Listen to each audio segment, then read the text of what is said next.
गृह मंत्री अमित शाह जी की चाणक्य नीति और बंगाल के हिंदुओं को, सनातनियों को जो विश्वास हुआ भारतीय जनता पार्टी पर, मोदी जी पर, उसका रिजल्ट है कि आज शुभेंदु जी वहां पर मुख्यमंत्री की शपथ लिए। लोकतंत्र में हर किसी को ये पूरी आजादी होती है कि वो अपने विचार को व्यक्त करे। हम लोगों को जो पसंद है वो हम हर राज्य में कोशिश करते हैं कि हमारी सरकार बने। बंगाल आजाद हुआ पूर्ण रूप से। पहली बार बंगाल आजादी के बाद केंद्र के साथ जुड़ेगा।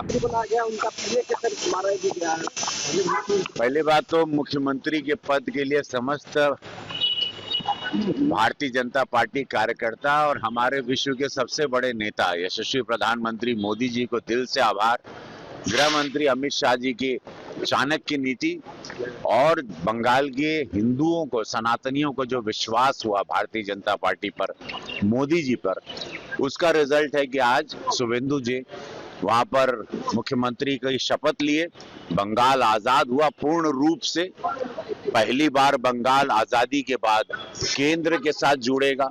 ये एक बहुत खुशी की बात है कि बंगाल अब केंद्र की योजनाओं का लाभ लेगा। हर गरीब अब बंगाल का प्रधानमंत्री की सारी योजनाओं का लाभ लेगा और बंगाल अब विकास की गंगा में बहुत आगे, विकास की गंगा बहेगी और बंगाल बहुत ऊंचाई पर जाएगा। रूपा गांगुली को उप मुख्यमंत्री बनाया गया है बंगाल का।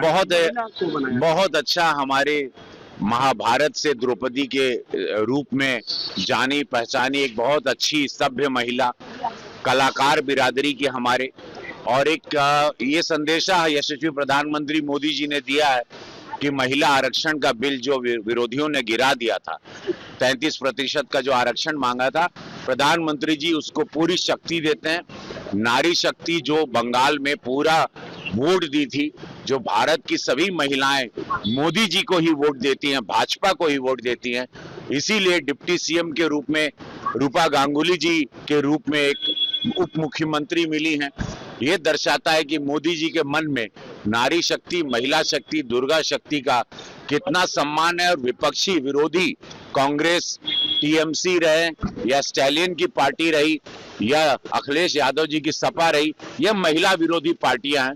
तो जो भी महिलाओं का साथ दिया और जिन्होंने महिलाओं ने वोट दिया, प्रधानमंत्री जी ने सम्मान दिखाया कि हम उस बिल के पक्ष में खड़े हैं।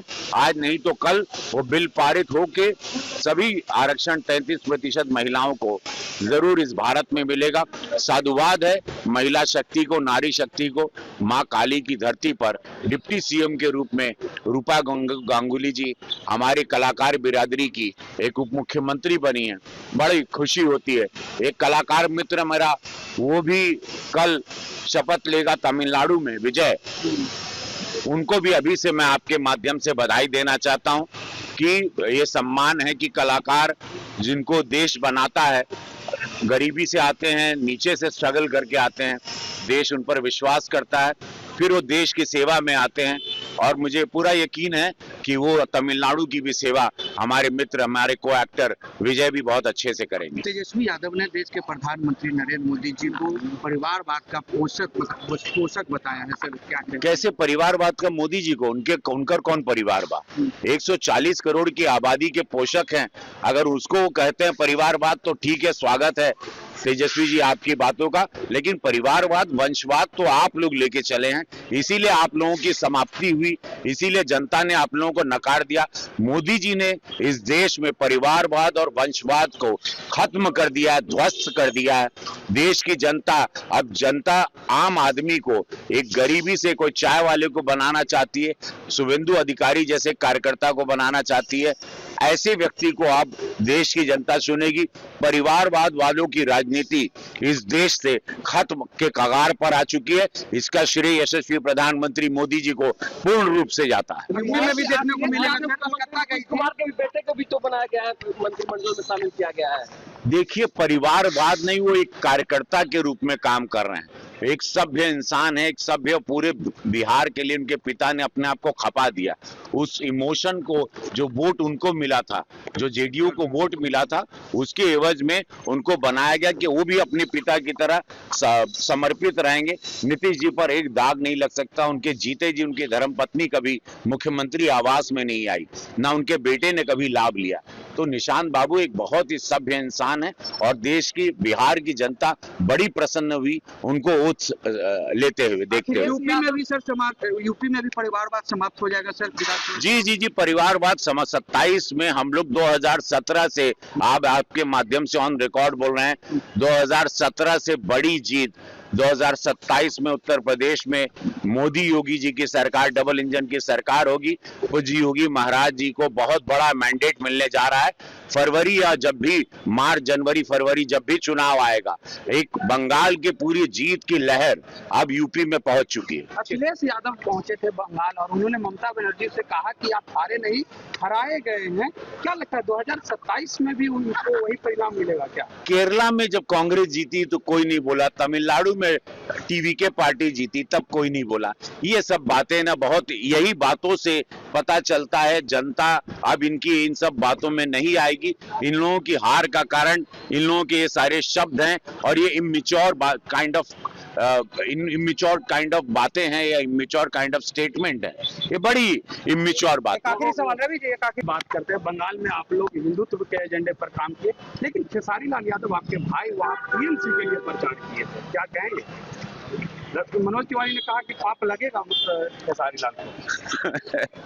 अब जायदा देखिए, जो बंगाल की पसंद है वही हुआ है और बंगाल की जनता ने बहुत ही बढ़िया जीत दिलाई है बंगाल में और निश्चित रूप से जनता जो है बहुमत इसीलिए देती है कि वो जैसी सरकार चाहती है वैसी सरकार बने।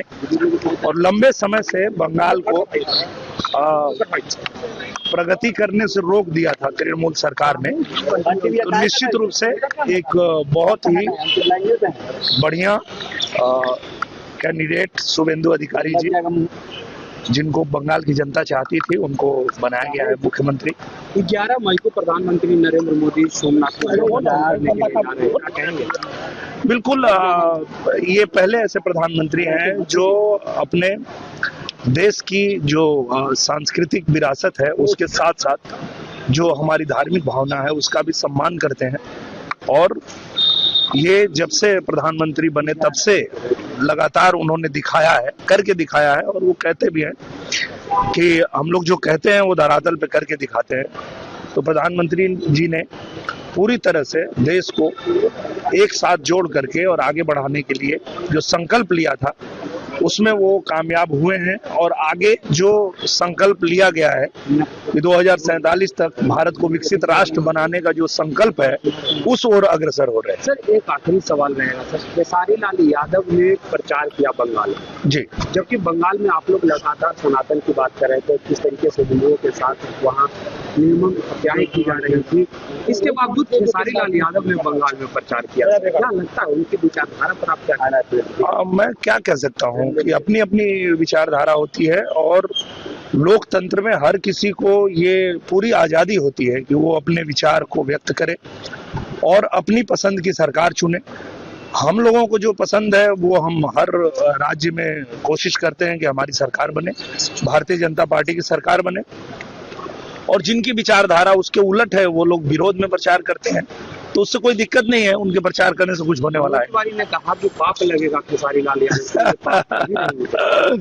ऐसा नहीं है, सबको हक है भाई अपने अपने पसंद की सरकार चुनने की, और देश की जो पसंद है नरेंद्र मोदी जी वो हर जगह लगातार देखिए जीतते जा रहे हैं। बिहार में भी सरकार हम लोगों की बन गई, अभी बंगाल में भी बन गई, अब आने वाले समय में आप देखेंगे कि उत्तर प्रदेश में फिर से योगी जी की सरकार बनेगी। Thank you. अगर आप ये वीडियो YouTube पर देख रहे हैं तो हमारे चैनल को सब्सक्राइब कर बेल आइकन दबाएं, और Facebook पर देख रहे हैं तो हमारे पेज को लाइक करें।